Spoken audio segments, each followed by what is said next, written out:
怡保少見嘅自家烘豆咖啡店 Oni Coffee Roasters 係我每次去博大尼都會飲嘅 cafe。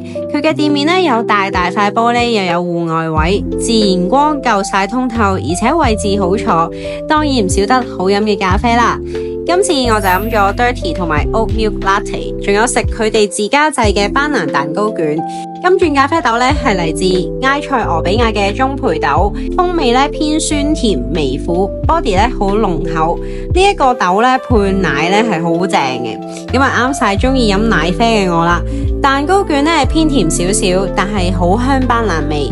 而呢度嘅熟食都好正嘅喎，呢個 Ham and Cheese Bagel 超大個，原來佢中間仲有個煎雞蛋㗎，一切開啲蛋汁流晒出嚟。呢個火腿都好正㗎，食落有少少微辣，配埋醬汁一啖過超滿足。喺飲咖啡嘅期間都有店員過嚟關心下杯咖啡好唔好飲啦，啱唔啱飲。加上佢啲座位都有充電位啦，約人飲咖啡或者自己 me time 一下呢度都好適合嘅。臨走嘅時候仲可以喺度買翻包新鮮烘起嘅咖啡豆走添。